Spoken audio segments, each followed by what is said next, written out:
Olá, sejam bem-vindos ao nosso seminário Acolher e Ser Acolhido na Casa Espírita. Um grande abraço a todos, obrigado pela audiência, por estarem aí acompanhando e prestigiando o nosso encontro, o nosso bate-papo aqui. Hoje finalizamos esse nosso seminário, finalizamos esse nosso encontro nessa abordagem sobre a Casa Espírita e o seu contexto, procurando trazer uma abordagem reflexiva a respeito da possibilidade de motivar os trabalhadores da casa espírita, de humanizar mais o centro espírita, procurando identificar em cada casa espírita o seu melhor contexto e a melhor forma de valorizar, motivar e encontrar caminhos para que o trabalho de promoção humana e social e de divulgação da doutrina espírita seja cada vez melhor, cada vez mais aperfeiçoado no seu processo.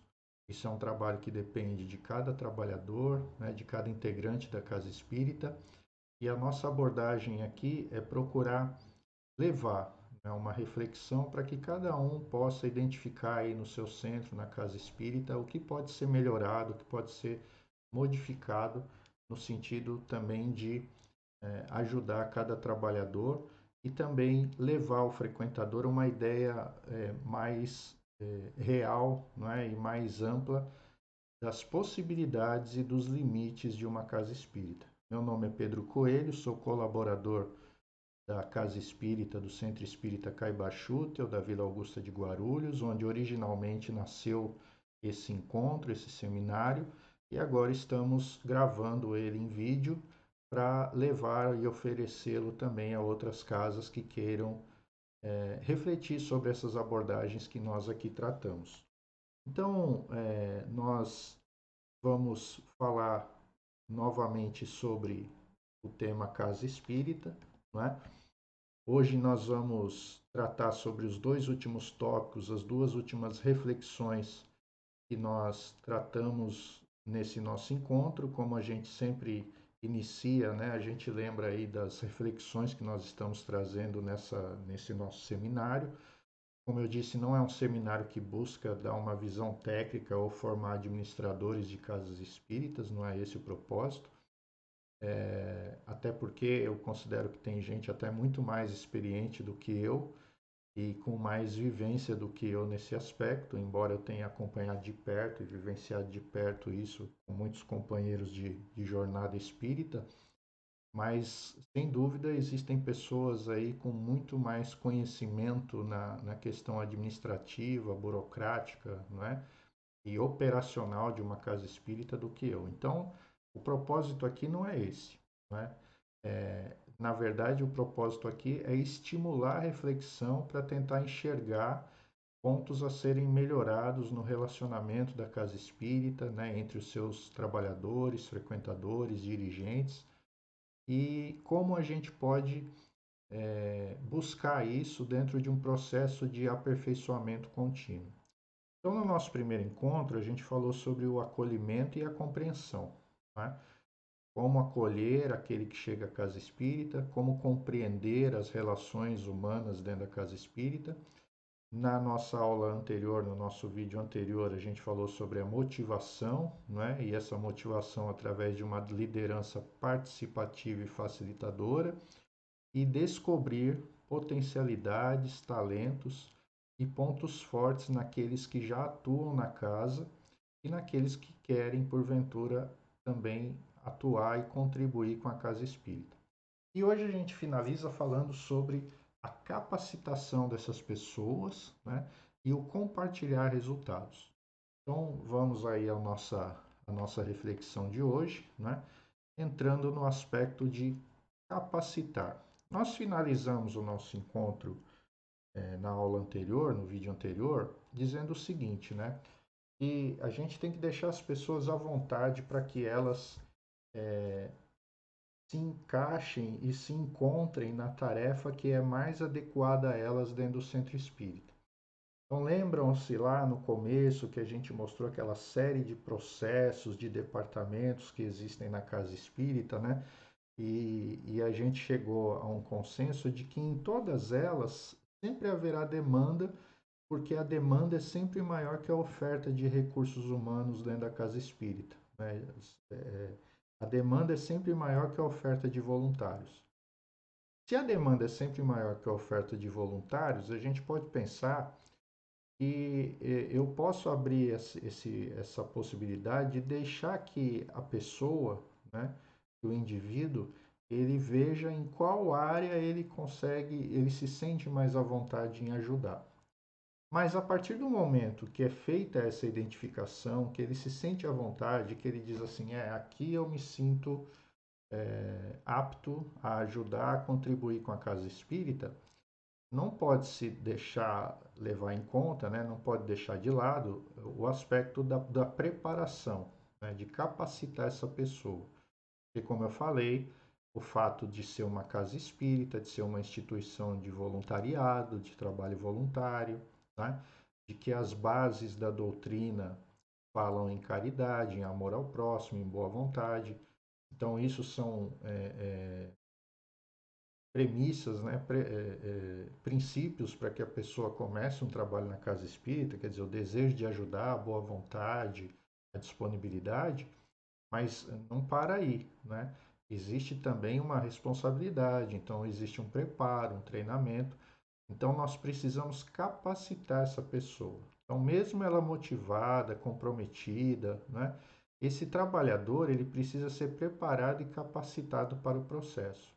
Até mesmo aquela pessoa, por exemplo, que já é do meio espírita, que muitas vezes migrou de uma outra casa e veio para a casa atual, para o centro atual, ela precisa entender que ali é um outro contexto, né?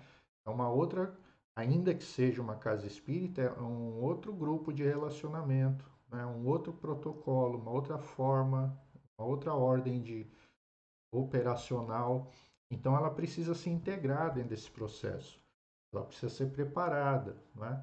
Não é o simples fato dela já ter experiência que a gente coloca ela lá e ó, se vira, fica aí, faz o que você sabe fazer. Não.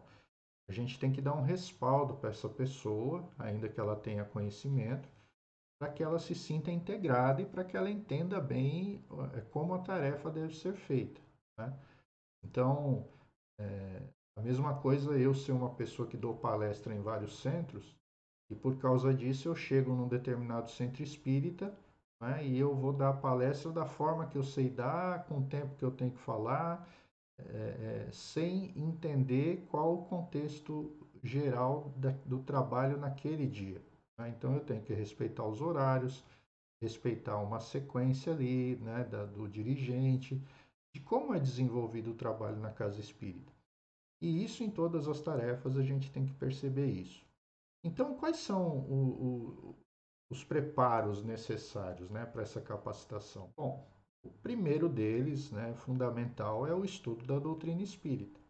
Então, se a pessoa chega na casa espírita, ela tem um interesse em ajudar, em participar, a gente tem que adotar como princípio que ela tem que estudar a doutrina espírita, né? Ela tem que participar de um estudo da doutrina espírita. Ah, mas a pessoa, Pedro, ela vai trabalhar ela vai fazer a limpeza da casa espírita, por exemplo, tá? Bom, tudo bem, ela vai lá, vai contribuir com a limpeza e tal, mas ela vai fazer a limpeza num dia, por exemplo, que tem frequência na casa, né? Ou ela vai num dia que a casa está fechada, né? Ainda que ela vá num dia que a casa está fechada, há a possibilidade de no dia que ela está lá limpando a casa, chega alguém lá e toca e chama e quer falar com alguém. Então, volta de novo naquilo que eu falei lá no nosso início, né? De que todos os trabalhos da casa, né? E de que todas as pessoas que participam da casa, elas têm que ter uma relação com a causa espírita, elas têm que entender, né? O que que elas estão fazendo ali dentro e como que elas vão lidar com as pessoas que chegam ali, independente da função que elas tenham. Então, o estudo da doutrina espírita ele é fundamental para qualquer atividade dentro da casa espírita no nosso entendimento, porque todas essas pessoas vão ser um ponto de relacionamento do centro espírita com a comunidade, com a sociedade. Eles vão refletir, né, a ideia, eles vão refletir para as pessoas a ideia que elas vão formar a respeito da doutrina espírita. Então é importante o estudo da doutrina para essas pessoas. Agora, claro, vai haver um bom senso dentro desse processo, que cada casa, cada diretoria avaliar, né, a complexidade de cada função, ou seja, para a pessoa desenvolver uma determinada função, o estudo da doutrina não é a condição primordial para ela desenvolver o trabalho que ela vai fazer. Então, vou dar um exemplo, né? Eu sou um eletricista e falo assim, ó, eu vou ajudar aqui na casa a fazer uma reforma aqui, melhorar as instalações da casa, né? Então, a diretoria pode dizer assim, bom, para você fazer isso, eu não vou esperar você fazer 3 anos de curso doutrinário para você poder arrumar a instalação aqui que está precisando de uma reforma, né? Mas é legal você já ir participando dos cursos, entendendo o que significa tudo, porque esse é o papel do centro espírita, é fazer essa integração social, humana e espiritual, né? Então, aquela pessoa, ela vai encontrar esses 3 pilares de sustentação enquanto ela estiver atuando ali dentro do centro espírita, tá? E aí, ela vai receber um treinamento na função que ela vai exercer. Então, se é uma função que exige um preparo, exige um treinamento, é importante nós treinarmos essa pessoa naquilo que ela vai fazer, não é? E esse treinamento é fundamental para que ela possa exercer aquela função com segurança, né? Com preparo, com conhecimento. Quando a gente fala em treinamento, então, nós temos que levar em consideração que para se fazer esse treinamento é necessário ter uma integração com a casa espírita. Então, em que dia que ela vai trabalhar? Em que dia que ela vai desenvolver essa atividade? É importante ela se integrar com os membros que atuam na casa naquele dia, conhecer as pessoas, né? Fazer uma integração com as pessoas, ou seja, acompanhar durante algumas semanas é, é, o, o dia a dia, o trabalho dessas pessoas, né, as atividades dessas pessoas, se familiarizar com os frequentadores, com os trabalhadores, para que também essas pessoas se familiarizem com ela. Então, a integração faz parte desse processo de treinamento também, né? Se ela receber um treinamento, muitas vezes formal, né, num determinado dia na casa espírita, aliado a esse treinamento, né, complementando esse treinamento, fazer um trabalho de integração. Ou seja, as duas coisas para deixar essa pessoa ambientada dentro do centro espírita, principalmente nos dias em que ela vai atuar na casa. Tá? E sempre dá amparo e acompanhamento, ou seja, não é porque a pessoa chegou lá e disse assim, olha, eu vou dirigir palestra, por exemplo, né? E a gente vai, a pessoa faz o estudo da doutrina, né? A gente faz um treinamento, a gente treina essa pessoa, a gente faz uma integração dela com aqueles dias em que ela vai atuar. Mas, e aí ela começa a fazer esse trabalho, começa a se sair bem, não significa que nós vamos, né, soltá-la agora e virar as costas e cuidar de outras coisas. Não. É preciso haver um acompanhamento, um amparo, até porque existe uma grande diferença entre a teoria e a prática, né? Quantas vezes eu vejo pessoas que veem algo no centro espírita, né? Vê uma atividade no centro espírita, e, puxa, que legal, quero fazer isso. Aí ela vai lá, estuda, se prepara, tal. Só que quando ela começa a fazer, ela vê que não é bem aquilo que ela estava imaginando, tá? Então ela começa a ver que não é bem aquele caminho que ela quer seguir. Então é importante dar esse amparo inicial, esse acompanhamento, né? Para ter também um retorno, que é o que nós vamos falar daqui a pouco, para ter um retorno, um compartilhamento das impressões que essa pessoa está tendo, porque além dela contribuir com a casa, é importante também que ela se sinta completa, né? Que ela se sinta que ela encontre realmente sentido naquilo que ela está fazendo porque uma coisa corresponde à outra, né? Ela se sentindo bem naquilo que ela está fazendo, encontrando sentido naquilo que ela está fazendo, o resultado vai ser melhor e a contribuição dela para com a casa vai ser melhor, né? Então, não se espera que a pessoa assuma um trabalho, né? E, puxa, agora eu assumi, agora que eu não posso voltar atrás, não posso mudar de ideia, não posso ir para uma outra atividade, né? Buscar um outro remanejamento porque aqui eu não me encontrei. Não. É um trabalho, realmente, o trabalho de capacitação é um trabalho que exige paciência no centro espírita, né? Claro que nós, como dirigentes, como líderes, como administradores, até em função da pouca oferta que a gente tem, às vezes a gente fica muito ansioso em querer já colocar a pessoa logo para trabalhar, né? Já delegar responsabilidades para ela, mas às vezes é melhor a gente gastar um pouco mais de tempo, né? E levar mais tempo para formar essa pessoa, mas ter uma formação mais consistente, criar um laço, né? Um lastro de confiança maior, para que essa pessoa crie raiz naquela tarefa, para que ela realmente abrace aquilo com mais segurança, do que a gente de repente, né, formar 10 trabalhadores e de repente lá na frente esses 10 não conseguirem dar continuidade ao trabalho. Então é melhor você formar menos trabalhadores, ainda que você precise, né, de oferta, de mais gente, de recurso, mas aqueles que estão se formando, você está formando com mais segurança, com mais tranquilidade, né, com a certeza de que vai haver aquilo que a gente falou lá atrás, a regularidade no trabalho, a disciplina, a rotina, né, os mesmos procedimentos. Então, isso é muito importante, principalmente naquelas tarefas que têm contato direto com o público, né? Os trabalhos públicos que a gente chama.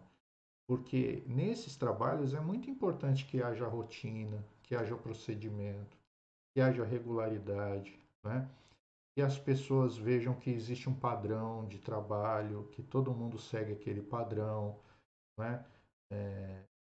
Causa estranheza quando você chega num centro espírita e cada dia o trabalho é de uma forma porque cada pessoa faz uma abordagem pessoal do trabalho.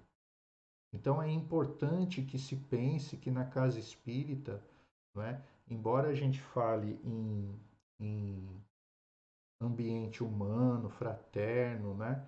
Do ponto de vista do trabalho, a gente tem que ser impessoal, a gente tem que passar para as pessoas, né, um padrão de trabalho para as pessoas se sentirem seguras, né, e à vontade, dizer assim, bom, eu vou na palestra de terça, mas se eu não for na de terça e eu for na de quinta, o trabalho vai ser o mesmo, o resultado vai ser o mesmo, o atendimento é o mesmo. A forma de me abordarem e de me acolherem é a mesma. As informações que eu vou ter vão ser as mesmas, né? Então, isso é você manter uma consistência no trabalho. Porque quando há muita diferença, né, ou seja, o trabalho se torna muito pessoal, muito personalizado em função de quem está fazendo, isso para o frequentador muitas vezes pode passar uma impressão não muito boa, né? Ou pode criar o que eu chamo de situação pior ainda, que é a pessoa se apegar não ao centro, né? Se ligar não ao centro, mas ao trabalhador. Né? Ela se identifica com a postura daquele, não se identifica com a do outro, e aí você começa a criar nichos de relacionamento, né? Cujo o objetivo não é esse. Não é criar nichos isolados de relacionamento dentro do centro espírita. É criar um relacionamento que seja integral. Né?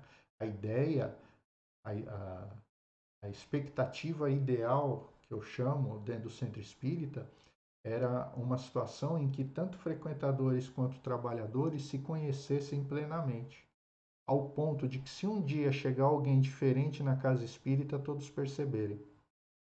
Essa seria a condição ideal de um centro espírita, né?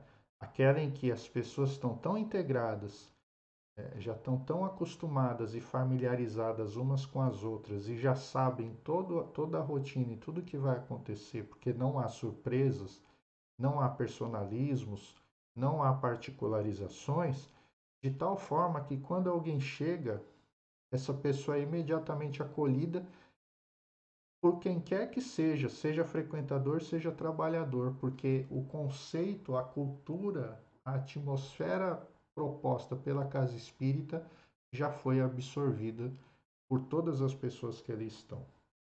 Claro que esse é o mundo ideal, né? Essa é a condição ideal que a gente espera e, logicamente, tem uma série de circunstâncias e fatores que precisam ser vencidos para se alcançar isso, né?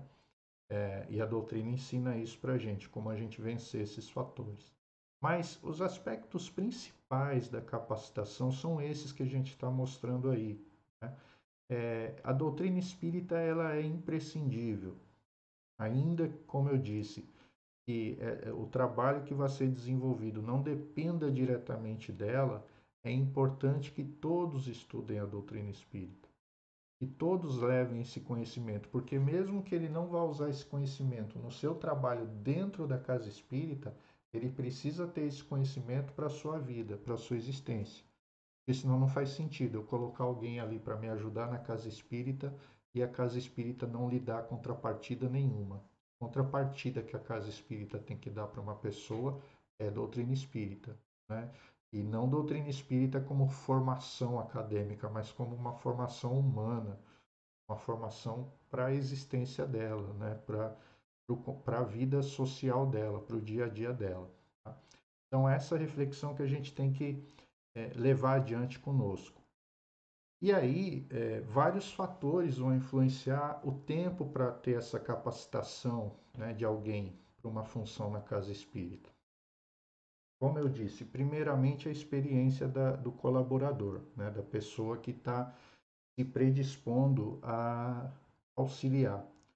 Essa pessoa às vezes já é um espírita, já veio de outra casa, já tem experiência, então, logicamente, tudo isso vai facilitar muito mais, porque o tempo de preparação dessa pessoa vai ser bem menor. Ela vai precisar ter uma integração na casa, entender os procedimentos, né, as regras da casa, mas a base doutrinária, de uma certa forma, ela já possui. Né? E ainda assim, isso não exclui a necessidade dela continuar estudando lá na casa. Né? Há muitos centros que buscam, né, ainda que entendam e assumam, né, essa experiência anterior da pessoa, esperam que ela continue estudando e participando dos cursos da casa, tá? Porque é uma forma também dela continuar desenvolvendo esse seu entendimento acerca da doutrina espírita. Outra coisa é a disponibilidade desse colaborador. Né? Como é um trabalho voluntário, é o colaborador que define a sua disponibilidade. Né? A pessoa pode ir uma vez por semana, né? Quanto tempo ela pode ficar lá na casa espírita, se é à noite, se é de dia, se é durante o dia.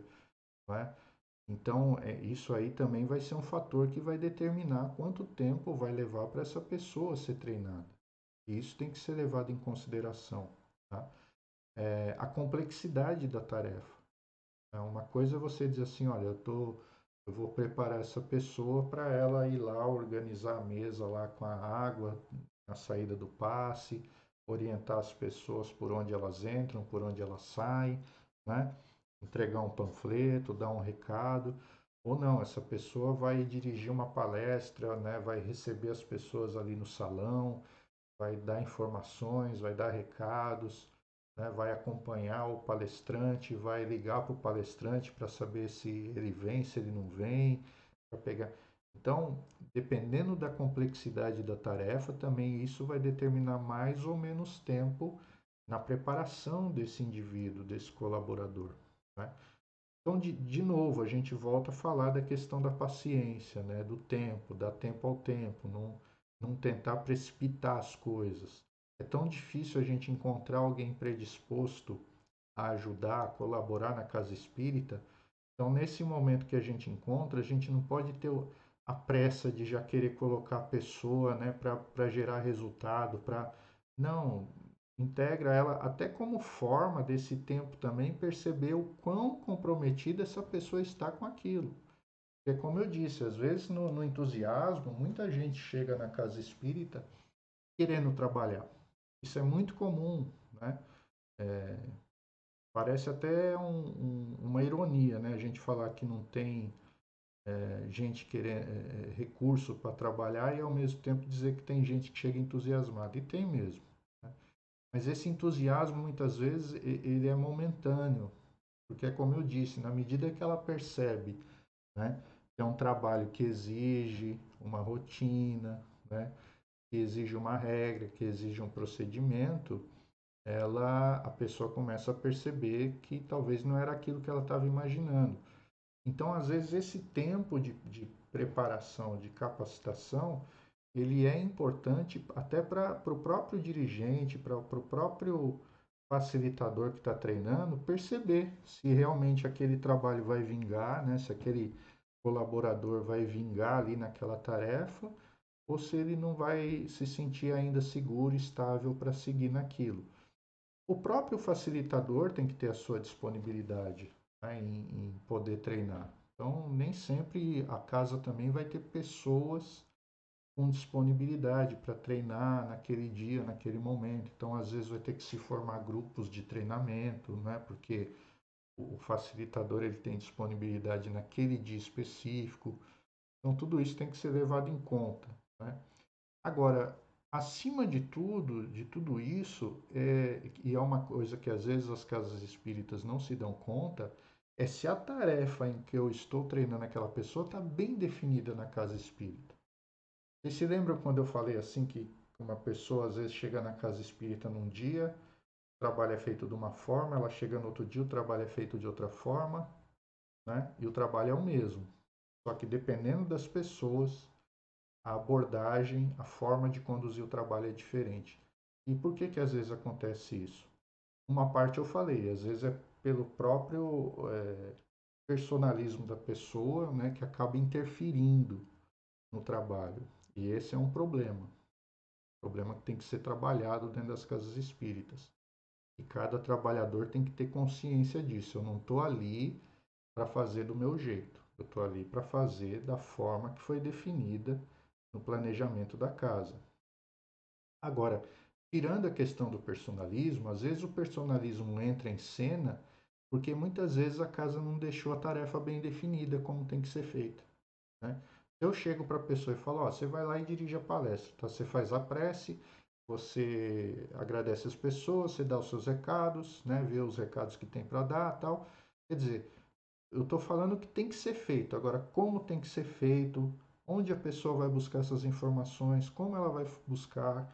Ou seja, é a receita de bolo mesmo, é definir a sequência, o tempo, a importância de cada procedimento, de cada etapa do processo, que tem que ser padronizada e regularizada para que as pessoas, né, tenham um norte.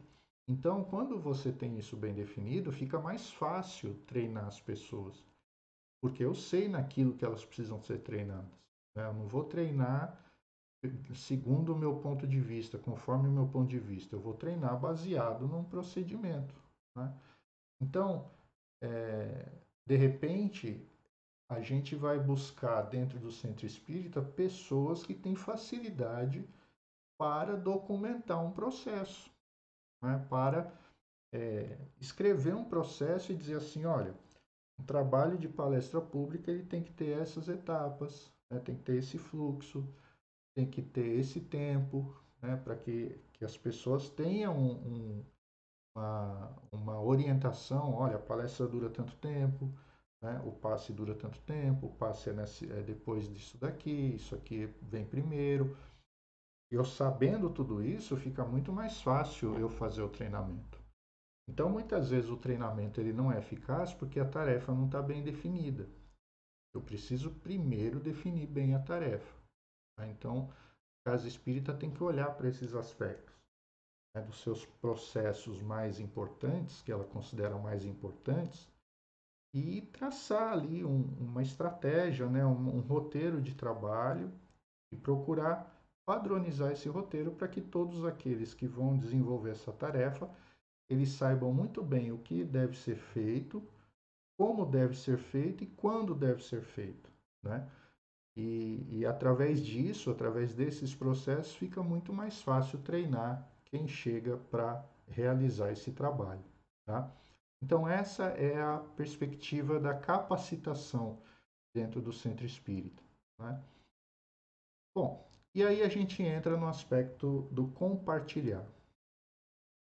É fundamental nós dividirmos com o grupo as impressões sobre os processos desenvolvidos. Então, veja, a gente,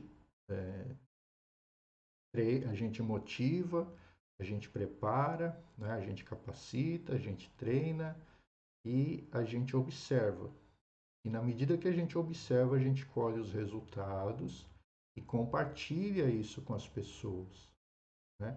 Divide isso com as pessoas. Ou seja, é importante que cada grupo divida suas impressões sobre o resultado dos trabalhos, a eficácia dos trabalhos, né?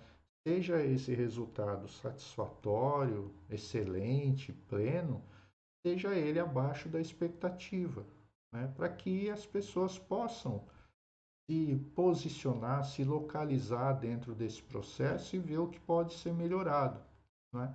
Então, eu tenho que, como líder, como administrador, reconhecer o bom trabalho das pessoas, né? Não é porque eu estou num centro espírita e eu estou combatendo a vaidade que eu não vou elogiar o trabalho das pessoas, que eu não vou valorizar o esforço das pessoas, né? A gente sabe quando a gente está sendo é, é, reconhecendo o mérito de alguém e quando a gente está simplesmente bajulando, fazendo média, né? Então, a gente sabe quando realmente é algo espontâneo que a gente está fazendo, né?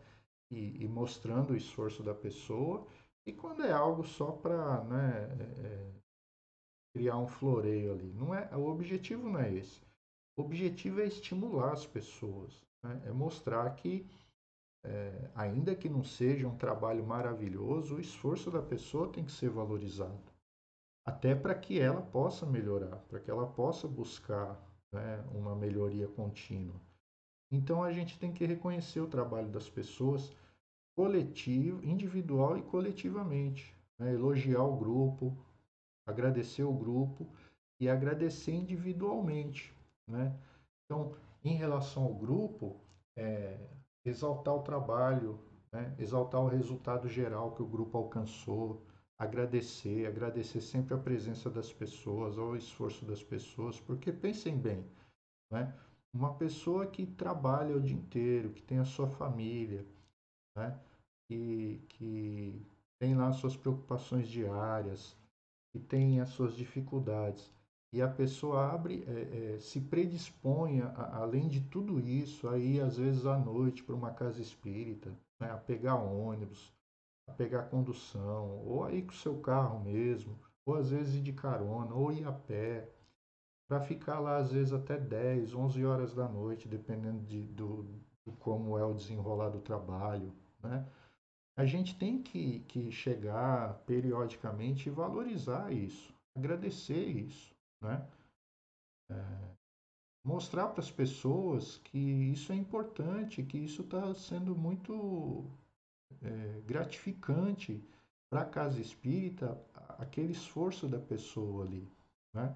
E isso vai ser gratificante para ela também na medida em que ela sente isso, esse reconhecimento. Então a gente tem que procurar fazer isso, né? E incentivar os participantes a continuarem buscando esse trabalho, fazendo isso, né? Incentivar as pessoas, ainda que elas tenham dificuldades, ainda que elas mesmas acreditem que não estão fazendo um bom trabalho, nós temos que estimular, incentivar as pessoas e avaliar o trabalho periodicamente, né? Colher impressões de trabalhadores e assistidos. Ah, e voltando ali, eu lembrei agora, na questão do incentivar e do reconhecer, né? Eu falei do coletivo, e no individual exaltar os pontos fortes da pessoa, como a gente falou no vídeo anterior, né? Então, se do ponto de vista coletivo eu agradeço de uma forma geral, né, por resultados de ordem geral que são alcançados pelo grupo, no individual eu reforço o papel específico de cada pessoa. Eu valorizo a função específica de cada pessoa, aquilo que faz com que cada pessoa se destaque, né, na busca daquele resultado coletivo, porque isso vai estimulando a pessoa a trabalhar melhor isso, né, a buscar melhor isso. E quando a gente faz isso, a gente encontra abertura também para falar dos pontos que precisam ser melhorados, porque a pessoa fica mais receptiva a essa abordagem. Agora, quando eu só abordo a pessoa para mostrar o momento em que ela fez algo que não foi bom, aí isso desvaloriza, isso desmotiva, né? Porque ela fala, poxa, o fulano vem aqui só na hora que eu erro, né? Só na hora que eu deixei de fazer. Então a gente tem que saber equilibrar esses dois aspectos, né? Um desafio para quem está administrando e liderando. E voltando aqui, então avaliar o trabalho periodicamente é muito importante, colhendo as impressões dos trabalhadores, né? E dos assistidos também. Muitas vezes a gente vai fazer trabalhos em que a gente vai ter contato com os frequentadores e a gente consegue absorver deles as impressões, né, sobre a eficácia e a eficiência do trabalho. E se fosse possível, inclusive, né, que esses grupos, que cada grupo da casa espírita tivesse um momento deles, de confraternização, né, de encontro, para justamente colocar essas ideias em dia, né? De forma amistosa, de forma despreocupada, né? Sem a preocupação de, ó, nós vamos lá nos reunir para falar dos problemas do nosso grupo. Não. Vamos nos encontrar, vamos confraternizar, vamos conversar e, naturalmente, as observações do trabalho vão surgindo, né? Claro que o estímulo para se debater essas impressões do trabalho deve partir do líder, deve partir do coordenador, né? Mas sem a preocupação de dizer, olha, vamos lá, né? Porque senão vai parecer que é uma reunião só para lavar roupa suja, né? E o objetivo não é esse. O objetivo é uma reunião para estreitar os laços, para fortalecer esses laços, né? E fortalecendo esses laços, aí logicamente as pessoas começam a entender que as fraquezas delas e as dificuldades delas, na verdade, não estão atrapalhando o grupo. São oportunidades de melhoria para que o grupo ainda se torne melhor. E naturalmente cada um vai encontrando isso e percebendo isso quando se sente acolhido, né, e pertencente, fazendo parte do grupo, tendo essa sensação de pertencimento ao grupo. Tá? E ouvir sugestões e administrar críticas. Então é natural, nós vamos nos reunir e isso é do ser humano. Né? A gente vai se reunir, vai ter sempre alguém que vai dizer: ah, mas aquilo não devia ser assim, aquilo devia ser de tal jeito, né? Ah, eu não concordo com isso, eu não concordo com aquilo, eu acho que aquilo é muito feio, eu acho que aquilo é mais bonito. Então, quem coordena, quem administra, ele vai ter que estar com o ouvido preparado para ouvir isso, né? Para absorver isso, para conseguir filtrar isso, até que ponto é importante aquilo, até que ponto a gente tem que ouvir, concordar, mas entender que não é aquilo que está prejudicando o trabalho, porque muitas vezes eu, particularmente, vou olhar uma coisa e aquela coisa me incomoda, né? E é um incômodo meu em relação ao trabalho, mas do ponto de vista para atingir o resultado, para alcançar o trabalho, não é algo que está pesando. Então, o líder, o coordenador, ele vai ter a percepção de entender que aquilo é uma necessidade da pessoa e que ela precisa ser ouvida naquilo para que ela se sinta importante, reconhecida, mas não necessariamente se aquilo for feito ou não vai mudar alguma coisa no resultado. E às vezes nem vai desmotivar ou mudar a impressão da pessoa em algum sentido.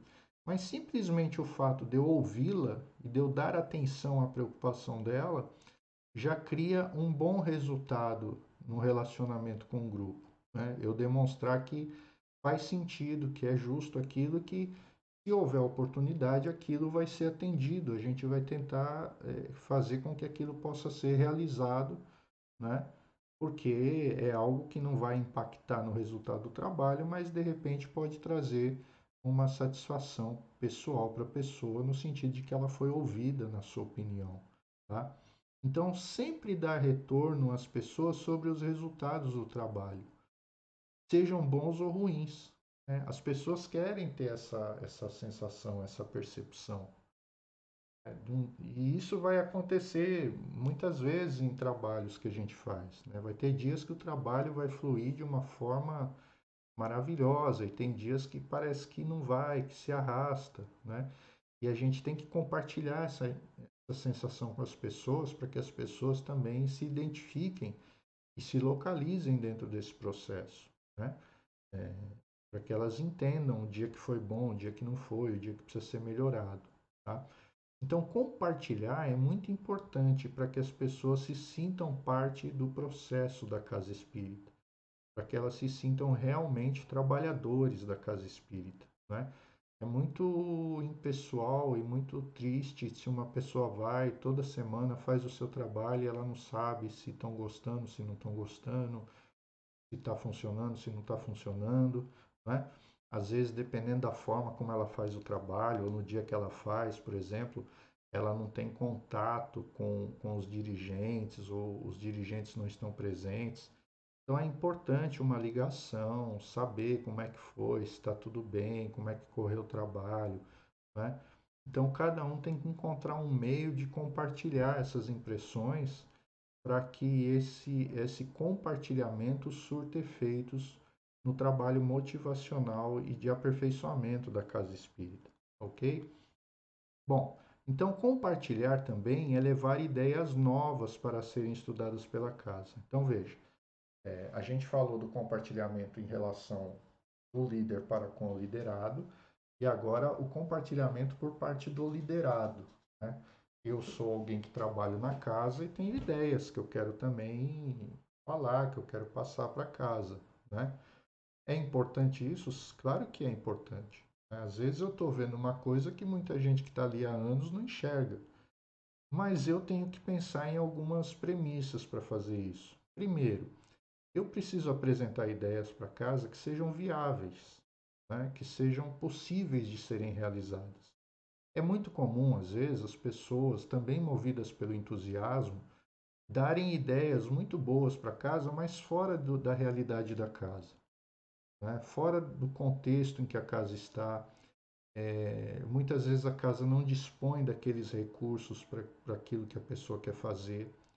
Então ela tem que dar ideias que ela olhe e fala assim, não, isso aqui dá para fazer, né? Não é algo de outro mundo, não é algo que vai mover toda uma estrutura aí ou exigir demais da casa, tá?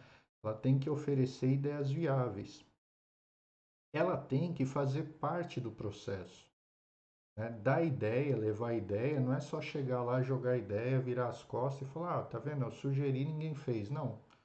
Ela tem que falar assim, bom, o que eu estou sugerindo, eu teria condições de fazer? Porque uma coisa é eu dar uma ideia para os outros fazerem, mas nem eu conseguir fazer. Nem eu ter preparo ou capacidade para fazer, né? Então, assim, da mesma forma que eu vou pensar em sugestões viáveis, elas têm que ser viáveis ao ponto de que se eu puder eu mesmo colaborar com a ideia, eu consigo fazer.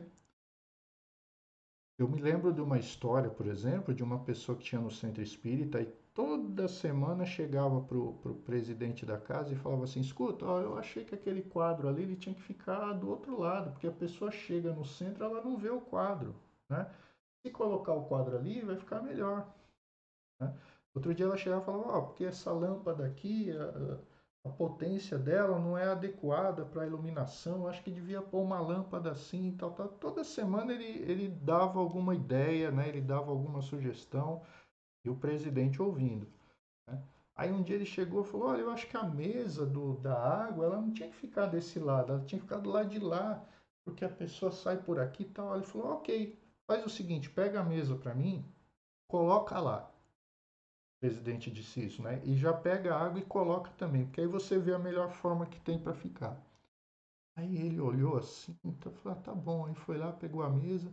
Bom, na semana seguinte ele não deu mais palpite, ele não deu mais sugestão. Por quê? Porque essa atitude do presidente fez dizer, bom, vamos ver até que ponto ele está envolvido com o processo. Até que ponto ele está querendo fazer parte do processo, ou ele está só jogando as ideias para dizer assim, eu estou aqui fazendo a minha parte. Né? Fazer a nossa parte não é isso. Né? Fazer a nossa parte é, como eu disse, participar, né? Ser parte integrante do processo.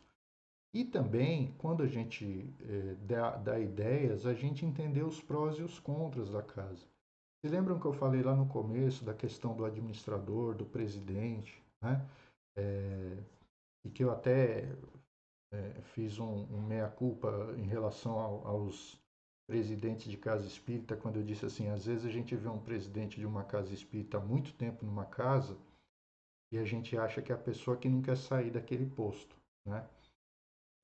Claro que existem casos assim, né? Que a pessoa é centralizadora, né?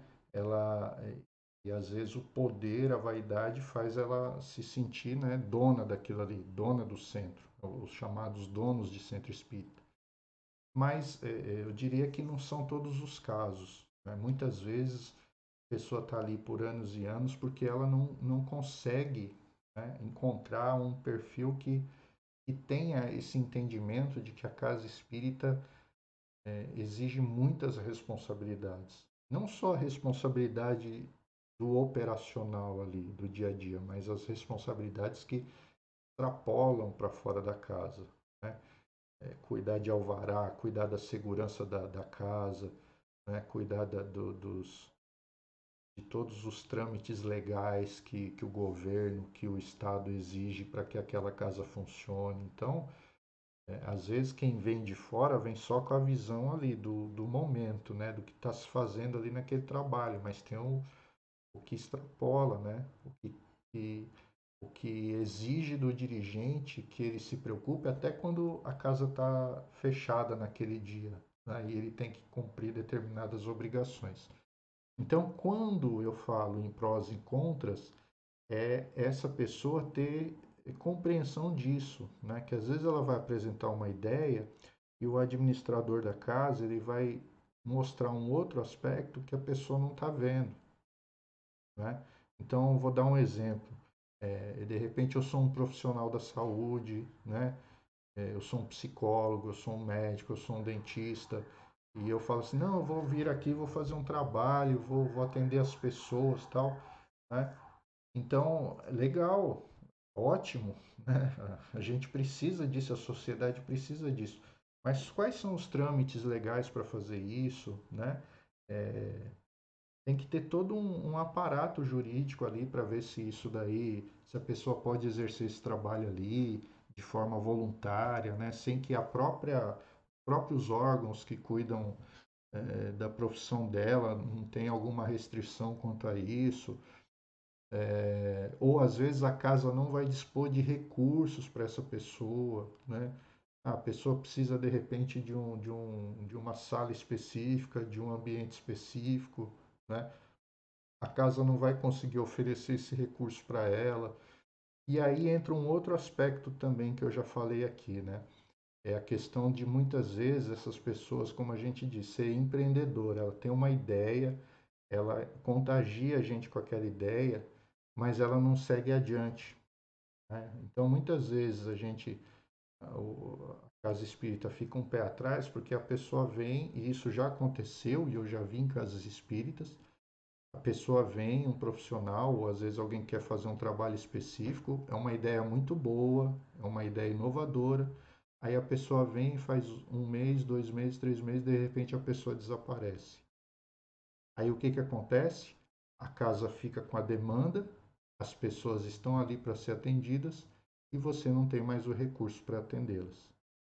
Então, é preciso haver um comprometimento, né? É preciso dar a sugestão viável, é preciso fazer parte do processo, é preciso entender os prós e os contras, inclusive de quem está dando a ideia, no sentido de dizer assim, peraí, hoje eu estou podendo fazer isso, será que daqui 1 mês, 2 meses eu vou poder? Será que daqui 6 meses eu vou estar aqui fazendo? Ou será que eu já tenho que pensar que daqui 6 meses já tem que ter outra pessoa treinada para fazer isso também? Porque não pode ficar só concentrado em mim. Então, tem todos esses fatores que tem que ser pensado. Por isso é importante planejar um processo de implantação, não é? E isso tem que ser pensado em conjunto. Ou seja, ok, a ideia nasceu de mim, né? O trabalho tem que ser esse, tá? Mas o trabalho não pode ficar focado só em mim. De novo, eu tenho que treinar, capacitar, descobrir potencialidades, motivar, para que o trabalho ganhe raiz dentro da casa espírita, para que ele siga depois seu fluxo normal, independente da minha pessoa ou não, né? Então, quando a gente fala em processos impessoais, é nesse sentido. É no sentido de que eu tenho que fazer um trabalho que ainda que seja de acolhimento, um trabalho humanitário, de amor, de caridade, ele tem que ter um planejamento por trás para preparar as pessoas, para qualificar as pessoas, né? Para que o trabalho continue existindo e amanhã ou depois eu não estiver mais naquele centro, eu estou em outro centro e o trabalho continua fluindo, né? Porque o trabalho não é o trabalho do Pedro, não é o trabalho do João, não é o grupo do Antônio, não é o grupo da Maria, é o grupo do Centro Espírita X, do Centro Espírita Y, não é? Isso é que a gente tem que colocar em mente, né? Sempre entender que qualquer trabalho iniciado depende do comprometimento de todos, né? Seja daquele que está oferecendo a infraestrutura, que é a casa espírita, seja aquele que está se oferecendo para trabalhar, né? Seja das pessoas que vão ser treinadas ali. Então, é um comprometimento ali em conjunto, tá? Isso, então, é o compartilhamento por parte do liderado.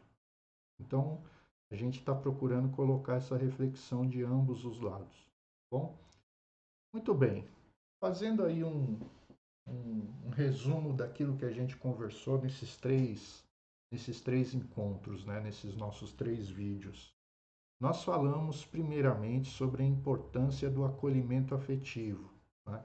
Então, quando a gente falou lá no começo em acolher, em compreender, a gente estava abordando ali o aspecto humano da casa espírita, a importância das pessoas entenderem que, antes de qualquer coisa, de falar de doutrina espírita, de falar de espiritismo, de espiritualidade, a gente tem que tratar as pessoas de forma humana, né?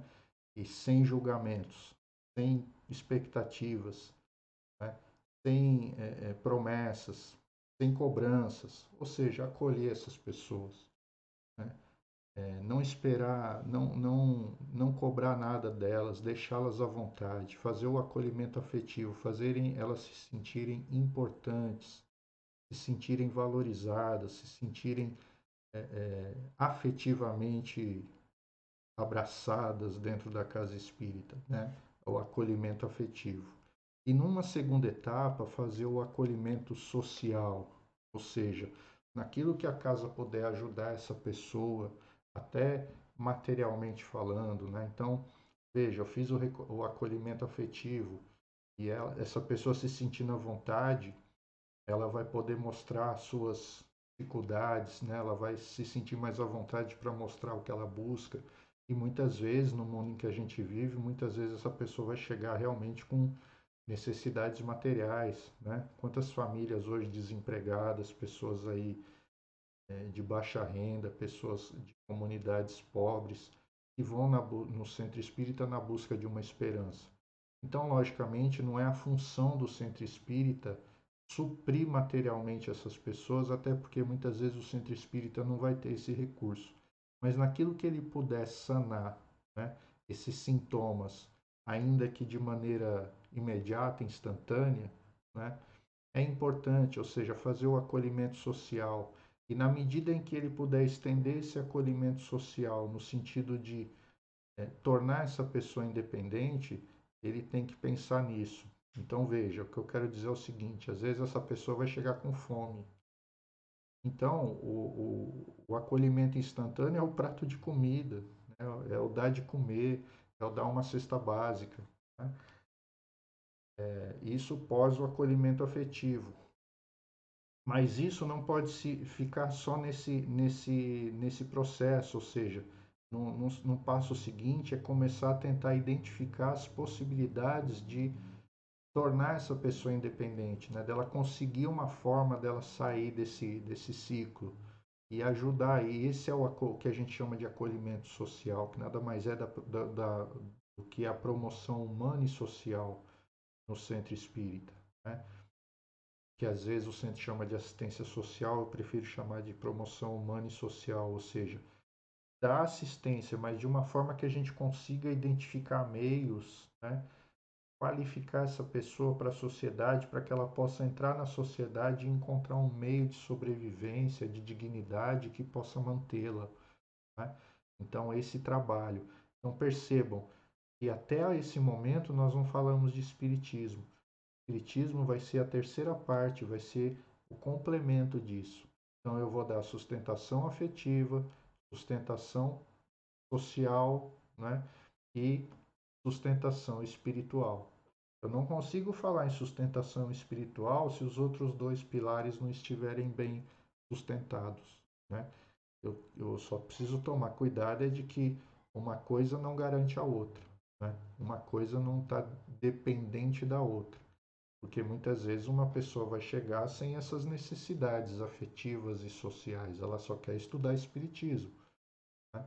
E às vezes outra pessoa vai chegar e só quer um prato de comida, como eu disse, né? Não cabe a nós julgarmos ou exigirmos dela que ela tem, para ela comer o prato de comida, ela tem que fazer um curso de espiritismo, porque isso iria até contra o propósito da própria doutrina, tá?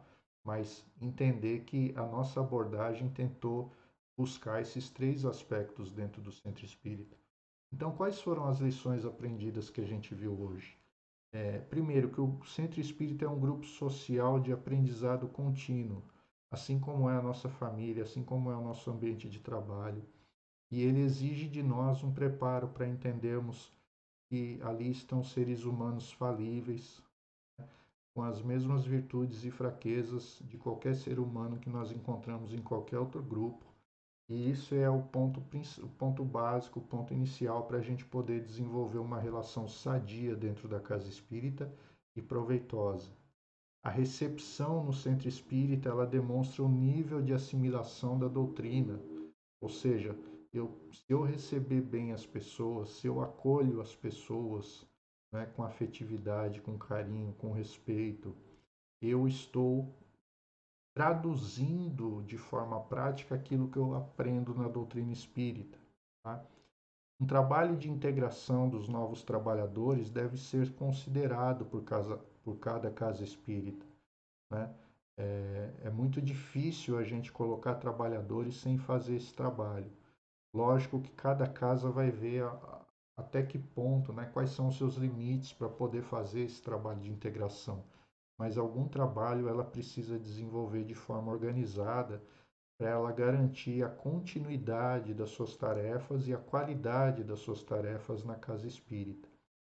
E nenhum grupo é tão bom que não possa ser melhorado, né? A gente tem que quebrar essa ideia de que estamos aqui há 30 anos, é todo mundo experiente, todo mundo já domina, né?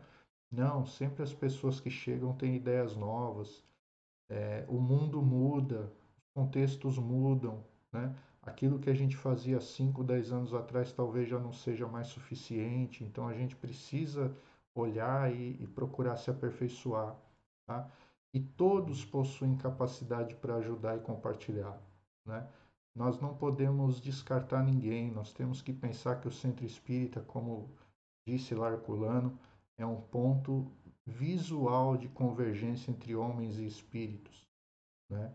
Então, lá todas as pessoas têm que ter a oportunidade de poder ajudar e compartilhar suas experiências, né? Claro que respeitando as regras, os procedimentos e os protocolos da casa espírita e sempre trabalhando de acordo com as bases doutrinárias, tá?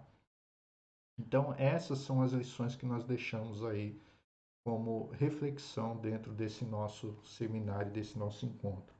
E aí eu finalizo a nosso bate-papo aí dessas três reuniões com essa mensagem, né, de Herculano Pires, onde ele diz: se cada frequentador do centro quiser ajudá-lo na sua missão superior de preparar os homens para um mundo melhor, a dinâmica do centro se intensificará para o bem de todos.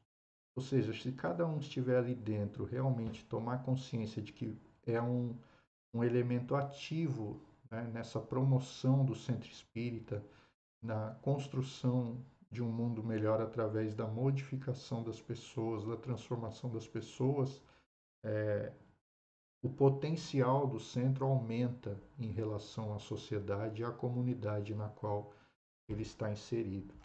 Então esse foi o nosso bate-papo aí, a nossa ideia que nós procuramos trazer para todos vocês, né?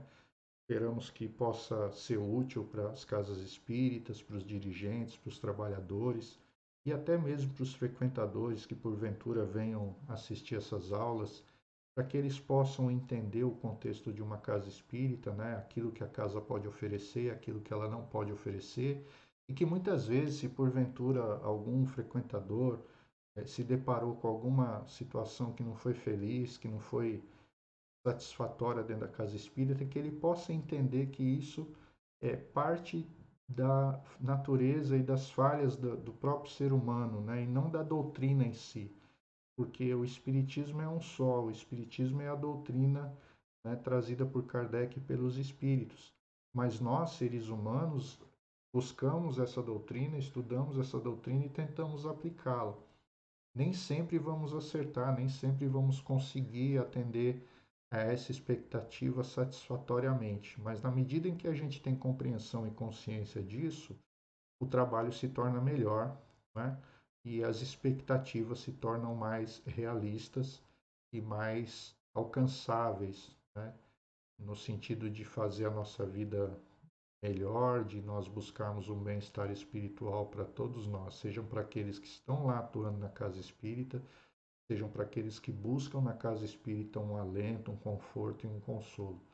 Eu deixo aqui o meu abraço fraterno a todos, né, que a espiritualidade amiga possa acompanhá-los, ampará-los e assisti-los nessa, nos seus lares, junto dos seus familiares.